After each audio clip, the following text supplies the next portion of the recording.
Ya, di saat Kapolri, Jaksa Agung, dan juga Panglima TNI menunjukkan soliditasnya yang juga tidak kalah penting untuk ditunjukkan dan dipastikan adalah pertanyaan atas keberadaan ex-Jampitsus Febri Adriansyah. Sejak ditetapkan sebagai tersangka untuk 3 kasus korupsi, ia belum pernah diperiksa pun muncul ke publik.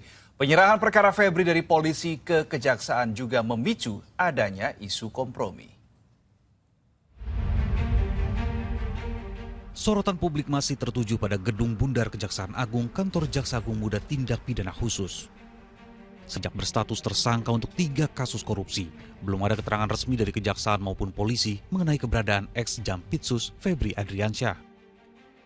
Sempat ditanya awak media pada Sabtu, PLT Jampitsus Rudi Margono hanya menjawab soal pengunduran diri Febri yang masih menunggu surat keputusan Presiden. Statusnya sekarang seperti apa sih Pak? Pak Febri sekarang di mana? Ke jabatannya sebagai posisi apa? Siapa? Pak Febri. Sebelumnya kan Jampitsus. Iya, terus sekarang hanya jaksa biasa Kan atau udah seperti apa? mengundurkan diri. Jadi nggak ada jabatan, tapi masih tetap jaksa, iya Pak. Tetap masih jaksa, Ya, masih jaksa aktif diproses Pak. kan? Masih diproses ke presiden. Menurut Menteri Sekretaris Negara Prasetyo Hadi, pengunduran diri Febri Adriansyah sebagai Jampitsus tidak memerlukan keputusan Presiden. Karena pengunduran diri bersifat pribadi dari jabatan yang diemban. Keputusan Presiden akan diterbitkan jika ada pengangkatan Jampitsus baru. Sebelumnya polisi telah menyatakan menyerahkan perkara kasus yang melibatkan Febri Adriansyah kepada Kejaksaan Agung atas dasar sinergi antar kedua lembaga.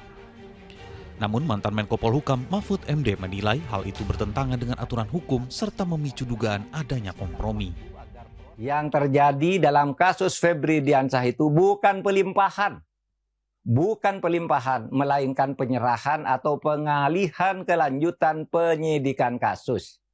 Ini tidak dikenal, bahkan tidak dibenarkan menurut Kitab Undang-Undang Hukum Acara Pidana. Tidak bisa dilakukan pengalihan atau penyerahan penyidikan dari kepolisian ke kejaksaan atau dari kejaksaan ke kepolisian. Tidak salahlah jika ada yang mengatakan bahwa pengalihan perkara mantan Jampitsus Febri Adriansyah ini adalah produk kompromi dari perang proksi. Hal senada juga disampaikan pengamat hukum pidana Jamin Ginting. Pelimpahan perkara yang dilakukan kepolisian kepada kejaksaan seharusnya tidak boleh terjadi. Sesuai ketentuan, hanya KPK yang boleh mensupervisi penanganan kasus yang tengah ditangani kepolisian dan kejaksaan. Untuk tindak pidana yang nilainya di atas 1 miliar, untuk tindak pidana yang dilakukan oleh penyelenggara negara dan aparatur negara, untuk tindak pidana yang memiliki atensi publik yang cukup tinggi atau public interest, itu KPK punya hak untuk men-take over, mengambil alih begitu. Jadi memang kewenangan dia. Ahli itu nggak ada dalam undang-undang kejaksaan, nggak ada. Jadi dia nggak punya kewenangan itu. Makanya lebih tepatnya memang KPK yang mengambil alih itu. Isu adanya gesekan antara Polri dan Kejaksaan semakin mengemuka sejak polisi menetapkan ex-Jampitsus Febri Adriansyah sebagai tersangka. Sementara Komisi 3 DPR yang membidangi urusan hukum langsung sepakat membentuk panitia kerja untuk mengawal proses hukum yang melibatkan Febri Adriansyah. Yang jelas, publik menanti penanganan kasus ini. Setelah ex-Jampitsus Febri Adriansyah ditetapkan sebagai tersangka atas 3 kasus korupsi, hingga saat ini memang belum ada informasi lanjutan terkait penanganan kasus tersebut.